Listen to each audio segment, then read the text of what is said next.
In the ruins of Tertius Majoris, 17 billion souls waited to discover their worth in the eyes of angels. When salvation arrived in the form of space marines, they brought with them calculations that would determine who among the masses deserved to live and who would die for the mathematics of war. The city had been beautiful once, before the war came, before the skies turned the color of dried blood and the air tasted of metal and ash. Before the chittering masses of the Tyrannid advance fleet began their inexorable march across continents, devouring everything in their path like a living tide of teeth and hunger. The planetary governor had sent 17 separate astropathic pleas for aid, each one more desperate than the last, each one carrying the weight of worlds in its electromagnetic scream across the void. The response, when it finally came, arrived in the form of 3 Thunderhawk gunships bearing the crimson and bone heraldry of the Angels Sanguinary. 17 billion people pressed against their windows, crowded onto rooftops, filled the streets in numbers that defied comprehension, all watching as the aircraft descended through the smoke-choked atmosphere like falling stars. Children pointed and laughed, thinking salvation had come. Their parents wept with relief, knowing that the Emperor's angels of death would surely deliver them from the Xenos nightmare approaching their walls. They were right, of course, about the salvation. They simply had no understanding of its true cost. Captain Dante Vex of the Angels Sanguinary Third Company stood on the highest spire of the planetary governor's palace, his enhanced eyes surveying the sprawling metropolis below. Through his autosenses, he could process information at rates that would burn out mortal minds in seconds. Population density calculations flowed across his retinal display like falling rain. Resource allocation algorithms chimed softly in his ear. Tactical overlays painted the city in shades of strategic value, marking industrial sectors, transportation hubs, military installations, and civilian population centers with cold mathematical precision. The captain's enhanced hearing picked up the sound of the approaching horde long before any mortal ear could detect it, a low thrumming that seemed to emanate from the earth itself, like the heartbeat of some vast and terrible god. The vibration traveled up through the foundations of the city, through the rockcrete and plasteel, into the bones of every living soul within its borders. Those with the keenest senses felt it first as an unease, a restlessness, a subtle wrongness that made them check their door locks twice and hold their children a little closer. Captain Vex knew exactly what that sound meant. He had heard it before, on Mordax Prime, on Helios the Seventh, on dozens of other worlds where the Great Devourer had come calling with its endless appetite. The sound was the collective movement of trillions of organisms, each one a living weapon honed by eons of evolution and warfare, all unified in their singular purpose of consumption. The Tyrannids were perhaps 8 hours away from the city's outer perimeter, maybe less. The captain activated his Vox link, and his voice carried across the tactical network with the weight of absolute authority. Begin the assessment protocol.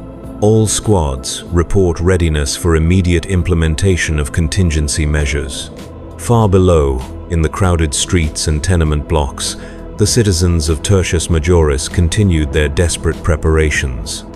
They had been at it for weeks now, ever since the first refugees began streaming in from the outlying settlements with tales of horror that defied belief. Barricades constructed from furniture and scrap metal blocked major thoroughfares. Civilian defense forces, hastily assembled from PDF remnants and volunteer militias, manned checkpoints with lasguns that most of them barely knew how to use. Food distribution centers operated around the clock, trying to stretch dwindling supplies among an ever-growing population of displaced persons. In the refugee camps that had sprung up in the city's parks and squares, families huddled together around fires built from broken debris, sharing stories and prayers and whatever meager rations they could obtain. Children played games of war in the shadows between tents, mimicking the movements they had seen from real soldiers, unaware that their innocent play was preparing them for a reality far more terrible than any game could capture. The elderly sat in circles, their weathered faces marked by the kind of weariness that comes from having survived too many disasters, too many losses, too many moments when the world seemed poised to end. None of them understood what was happening in the sealed chambers of the planetary governor's palace, where Captain Vex and his battle brothers had established their command center. None of them could have comprehended the calculations being performed, the variables being weighed, the cold equations that would determine their fates with mathematical precision. The assessment protocol had been developed over centuries of warfare, refined through bitter experience and countless tactical simulations. It was a systematic method for determining the optimal allocation of limited resources in the face of overwhelming odds, a way of maximizing the strategic value preserved when total preservation was impossible. The Space Marines called it many things in their private discussions: triage on a planetary scale, the Emperor's mathematics, the calculation of necessity. The civilians had simpler names for it, though they would not learn those names until it was far too late to matter. Brother Sergeant Maximus reviewed the data feeds streaming across his helmet display as his tactical squad established observation posts throughout the city's middle sectors. Through his enhanced vision, he could see the fear in every face, smell it in the sweat and pheromones that filled the recycled air. The mortals moved with the jerky, unpredictable patterns of prey animals sensing the approach of predators, their stress hormones painting bright chemical signatures that his enhanced olfactory systems could detect from hundreds of meters away. Population analysis subroutines compiled demographics in real time, sorting the 17 billion souls into categories that would have chilled their blood if they had understood the criteria being applied. Age, health status, skill sets, genetic markers, psychological profiles, likelihood of survival under extreme duress. Each person became a data point in a vast algorithmic matrix, their entire lives reduced to statistical probabilities and resource allocation coefficients. The sergeant's vox crackled with reports from observation teams scattered throughout the urban sprawl. Sector 7-7 showing optimal defensive positioning. Structural integrity at 82%. Population density within acceptable parameters. Industrial Zone 12. Maintaining full operational capacity. Workforce efficiency rating above baseline standards. Residential Block 49 shows signs of civil unrest. Recommend immediate intervention if preservation protocols are activated. Each report added another layer to the growing tactical picture, another piece of data in the vast puzzle that Captain Vex and his command staff were assembling.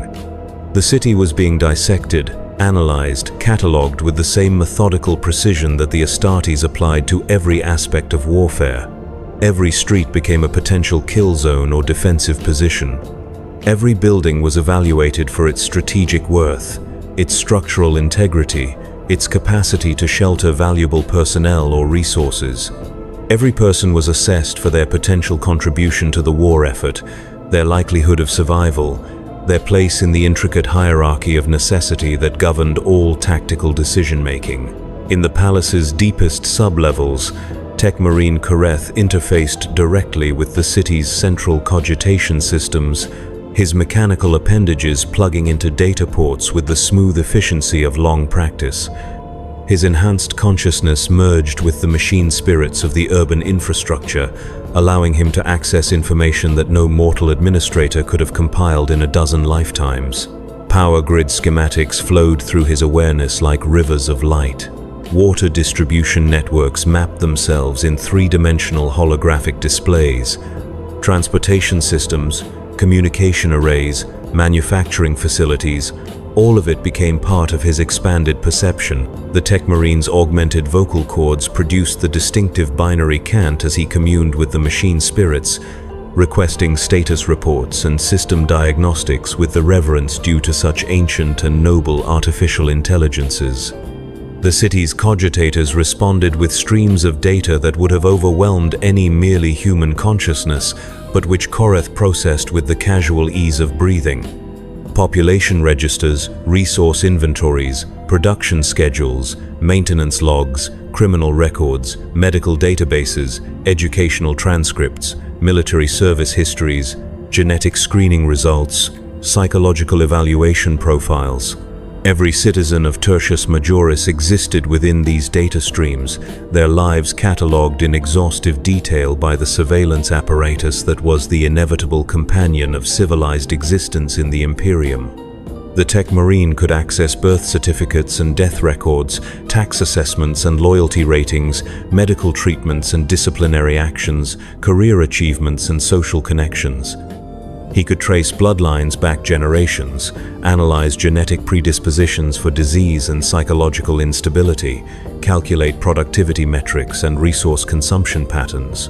All of this information flowed back to Captain Vex, who stood motionless in the palace's highest chamber, his superhuman mind processing tactical data with the cold efficiency of a purpose-built war machine. The approaching Tyranid horde was less than 6 hours away now, close enough that his enhanced hearing could distinguish individual creature types within the collective chittering. Gaunts by the millions, their claws scratching against rockcrete as they scrambled over obstacles in their path, the heavier tread of warriors, their bioweapons already priming for combat. The distinctive sound of Carnifex bio-titans, each footfall causing minor seismic tremors that registered on the palace's security sensors. The captain's battle brothers awaited his orders with the patient discipline that was their birthright. They had seen him perform similar calculations on other worlds, witnessed the terrible mathematics of survival played out in blood and fire. They trusted his judgment implicitly, knowing that whatever decision he reached would be based on centuries of tactical experience and the cold logic of military necessity. But trust and understanding were different things entirely. Even among the Astartes, there were some who struggled with the implications of the assessment protocol, some who found their enhanced intellects rebelling against the stark utilitarian calculus that reduced human lives to statistical variables. These Space Marines learned to suppress such doubts, to discipline their thoughts as rigorously as they disciplined their bodies, to accept that the greater good sometimes demanded sacrifices that no individual conscience could easily bear. Captain Vex felt no such internal conflict. His indoctrination had been complete, his conditioning absolute. He understood with perfect clarity that sentiment was the enemy of efficiency, that emotional attachments could compromise the clear thinking necessary for optimal tactical decisions. The 17 billion souls below were not people to him, not in any sense that would have been recognizable to their own understanding. They were resources, variables in a complex equation, assets to be preserved or expended according to strategic necessity. The first phase of the assessment protocol involved determining the city's maximum defensible population. This was not simply a matter of calculating how many people could physically fit within the urban perimeter, but rather how many could be sustained, protected, and effectively utilized under siege conditions.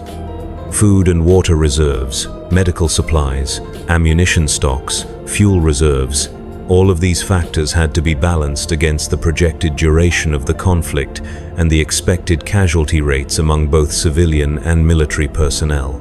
Tech Marine Koreth's analysis indicated that the city's resources could sustain approximately 4 billion people for the estimated 6-month duration of the siege, assuming standard rationing protocols and acceptable mortality rates from disease and malnutrition.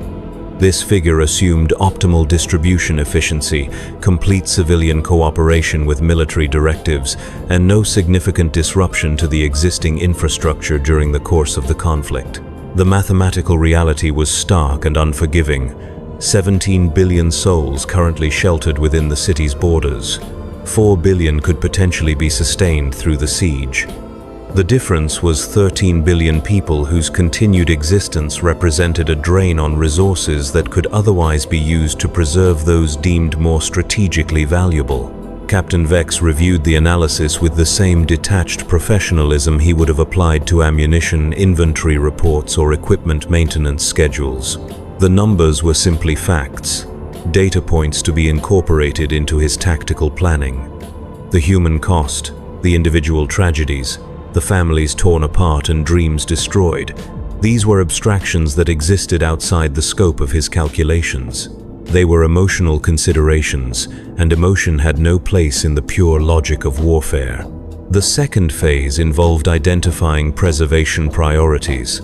Not all civilians were equal in their strategic value, a reality that the Imperium had always acknowledged in its hierarchical social structure. The assessment protocol codified these distinctions into a formal ranking system that could be applied consistently across different combat scenarios and population groups. At the highest priority level were individuals whose skills and knowledge were deemed irreplaceable or critically important to the war effort. Tech priests and senior engineers who understood the maintenance requirements for vital infrastructure systems. Experienced military officers and non-commissioned personnel who could provide leadership for civilian defense forces. Medical professionals capable of treating both common ailments and exotic combat injuries. Skilled manufactorium workers who could adapt production lines to support the military campaign. These individuals would receive maximum protection and resource allocation, their survival prioritized above all other considerations.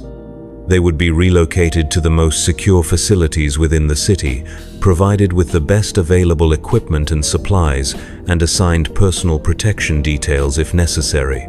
Their families would also receive elevated status, both as a psychological incentive for continued cooperation and as a practical matter of maintaining morale among critical personnel. The next tier consisted of individuals whose skills were valuable but not irreplaceable, administrative personnel who could manage complex logistics operations, educators who could maintain basic training programs for civilian auxiliaries, communication specialists who could operate and maintain Vox equipment under combat conditions, skilled laborers whose expertise could be adapted to military manufacturing requirements.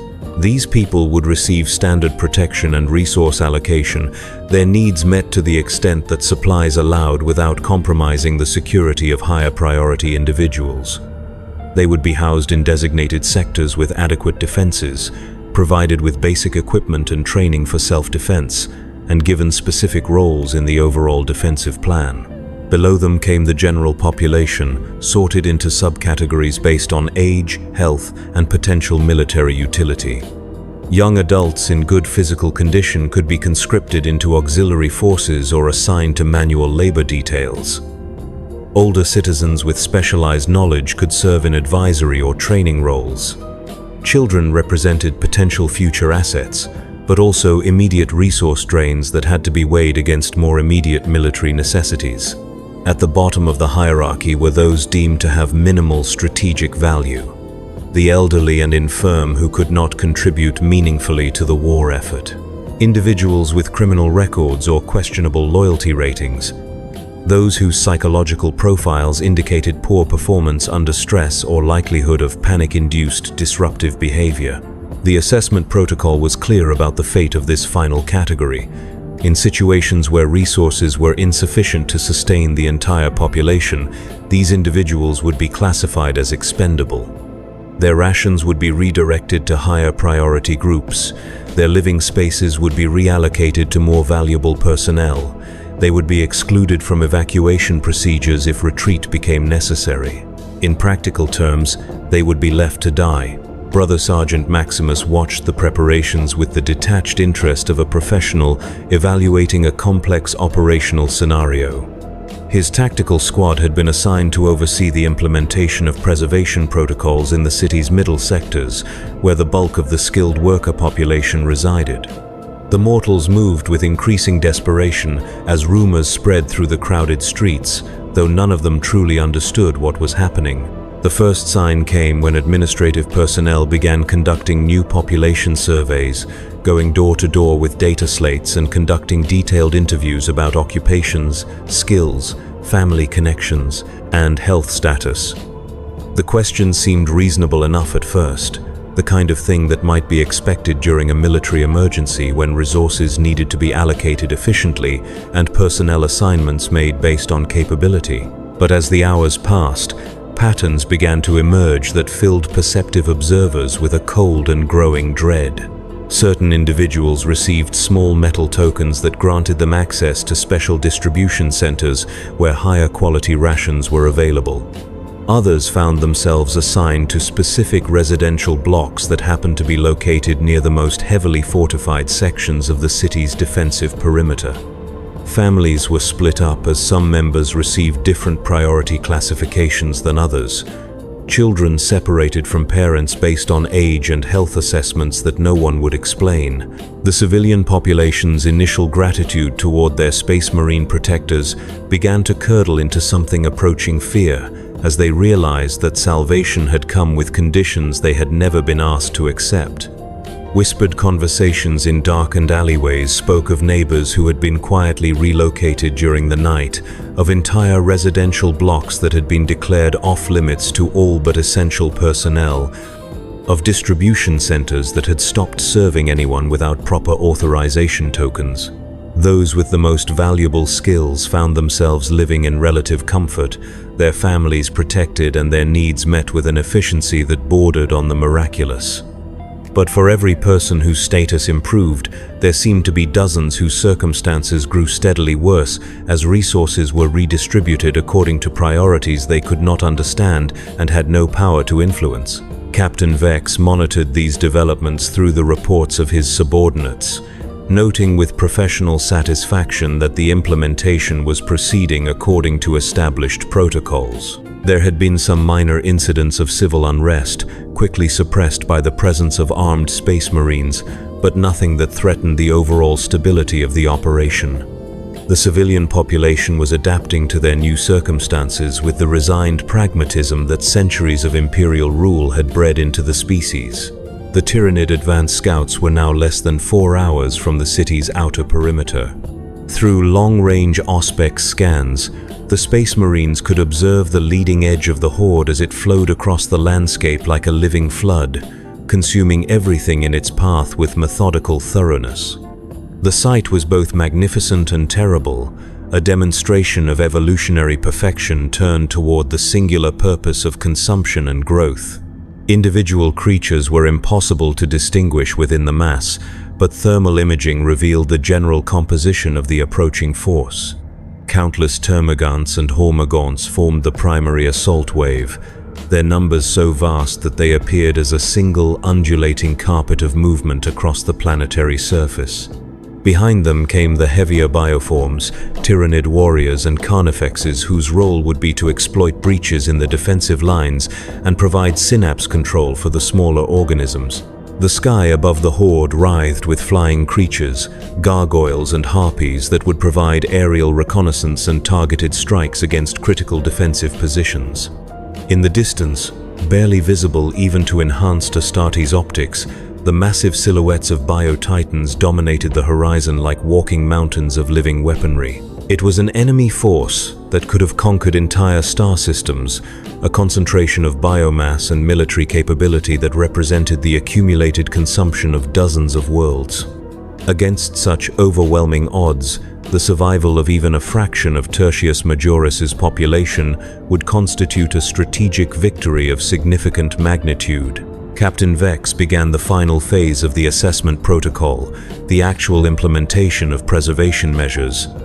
Throughout the city, carefully prepared announcements began broadcasting over the public address systems, their tone calm and authoritative as they outlined new emergency procedures that all citizens were required to follow for their own safety and the security of the defensive effort.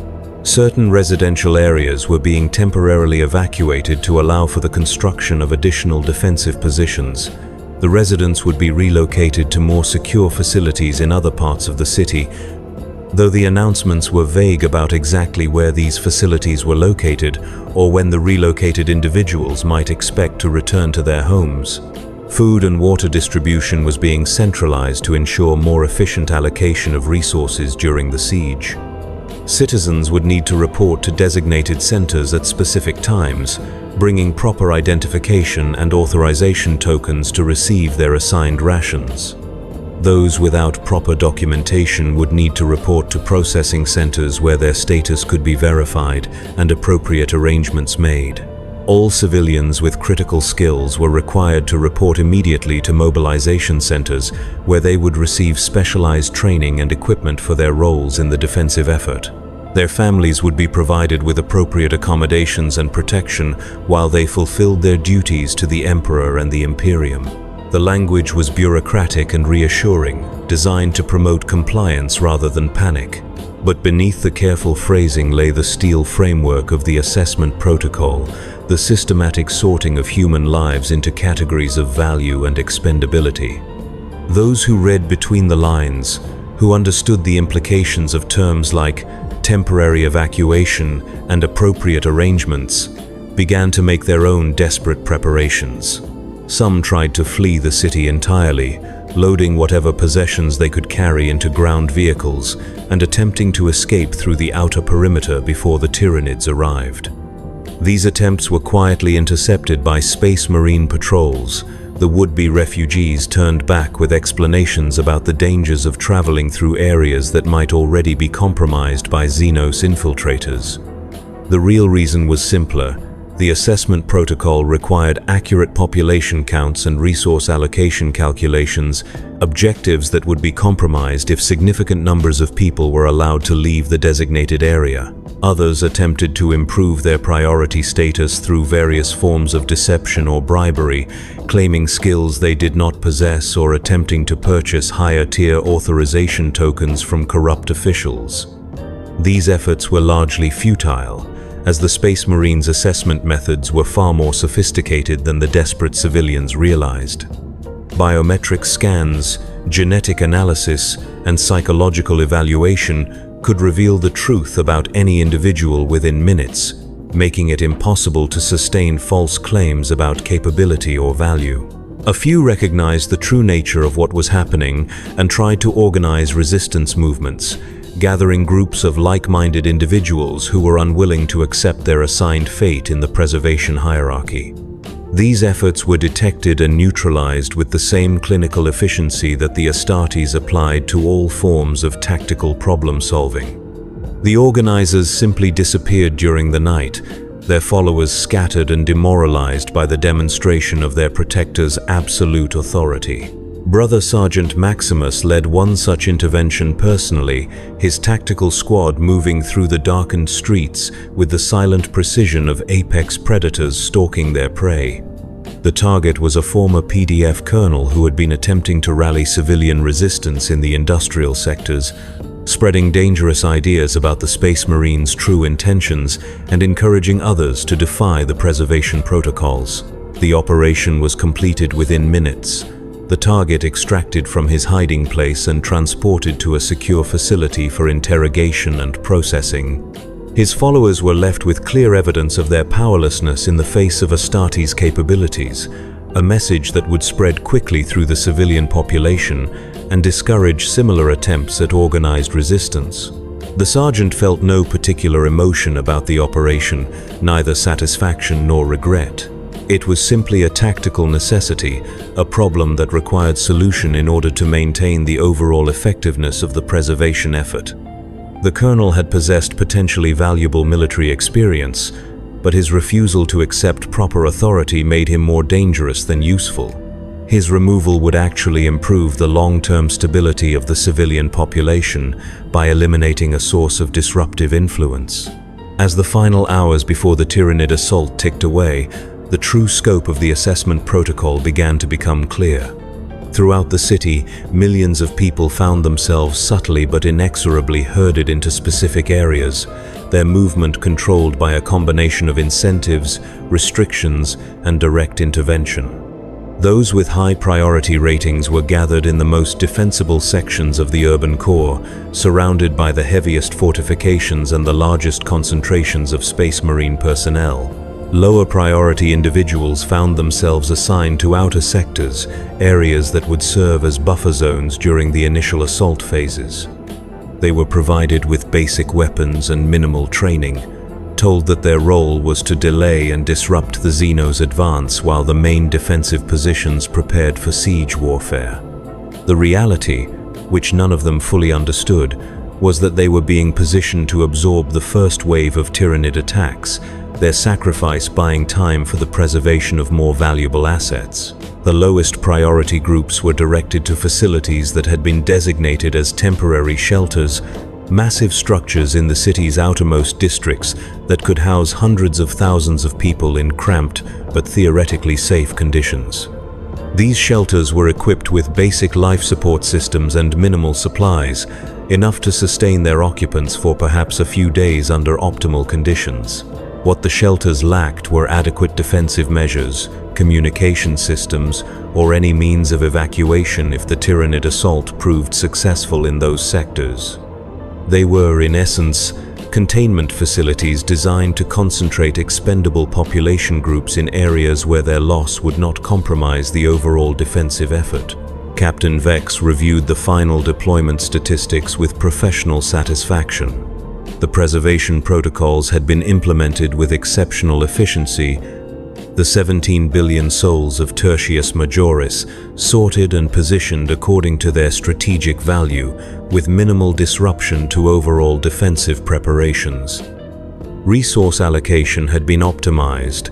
Defensive positions had been manned by the most capable available personnel, and potential sources of civilian unrest had been neutralized or contained.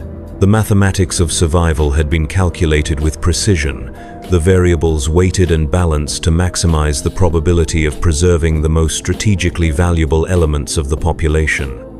It was a masterpiece of military planning, a demonstration of the cold logic that allowed the Imperium to survive in a galaxy filled with existential threats. The human cost was immense, of course. 13 billion people had been effectively condemned to death, their fates sealed by algorithms that reduced their entire lives to statistical probabilities and resource allocation coefficients. Families had been torn apart, communities destroyed, dreams and hopes and individual human dignity sacrificed on the altar of tactical necessity. But these were considerations that existed outside the scope of military planning. The Space Marines were not social workers or humanitarian aid coordinators. They were weapons of war, designed and trained for the singular purpose of achieving victory against the enemies of mankind. If that victory required difficult choices and painful sacrifices, then those choices would be made without hesitation or regret. The first Tyranid organisms reached the city's outer perimeter just as the final phase of civilian deployment was completing. Scout creatures, small and swift, probed the defensive positions with the patient intelligence of predators testing their prey's strength and resolve. They were met by concentrated lasgun fire from the outer defense lines, manned by civilians who had been classified as expendable but who fought with the desperate courage of those who understood that retreat was not an option. Behind these scout forces, the main assault was massing, a tide of living weapons that would test every aspect of the preservation protocols in the crucible of actual combat. The assessment had been completed, the calculations made, the fates of billions determined by the cold mathematics of warfare. Now they would discover whether the Angels Sanguinary had chosen correctly, whether their brutal efficiency in sorting the worthy from the expendable would prove sufficient to preserve something valuable from the coming storm of teeth and claws and endless ravenous hunger. In the depths of the most secure bunker, surrounded by the highest priority civilians and the most sophisticated defensive systems the Imperium could provide, Captain Vex monitored the tactical displays with the patient attention of a master craftsman observing his work. The battle for Tertius Majoris was about to begin, and every death, every sacrifice, every moment of heroism or cowardice would serve as data points in future calculations. The assessment protocol would be refined, based on the results, its algorithms updated and improved for the next world, the next impossible choice, the next time that Space Marines would be forced to decide who among the masses of humanity deserved the chance to survive another day. Because in the grim darkness of the 41st Millennium, there was never enough salvation to go around. And someone, somewhere, would always have to make the calculations that determined who lived and who died in the Emperor's name. The sound of gunfire echoed across the city as the outer defense lines engaged the first wave of Tyranid assault troops. In the distance, the distinctive roar of bolter weapons mixed with the inhuman screaming of dying Xenos, creating a symphony of violence that would continue for days or weeks until one side or the other achieved total victory. 17 billion souls had waited to discover their worth in the eyes of angels. Now, as the battle began in earnest, They would learn whether the Space Marines' calculations had been sufficient to preserve what could be preserved from the Great Devourer's endless appetite. The assessment was complete. The trial by fire had begun. Brother Sergeant Maximus stood atop a reinforced observation post in Sector 12, watching through his helmet's enhanced optics as the first wave of Hormagaunts crashed against the outer defensive perimeter like a tide of living razors. The civilian defenders manning those positions had been given lasguns and basic tactical training, but nothing could have truly prepared them for the reality of facing the Great Devourer's children in open combat. Through his Vox link, he could hear their panicked voices as they called for support, ammunition, medical assistance, anything that might help them hold their assigned positions for a few more minutes. Some of the requests were denied based on resource allocation priorities. Others were fulfilled with the minimum necessary supplies, enough to keep the defensive line functional without compromising more strategically important operations elsewhere in the city. The sergeant's enhanced hearing could distinguish individual voices within the chaos, could identify specific civilians by their vocal patterns and emotional signatures. There was Marcus Venn, a mid-level administrative clerk whose request for additional power cells had been approved because his position controlled a choke point that would be expensive to retake if it fell.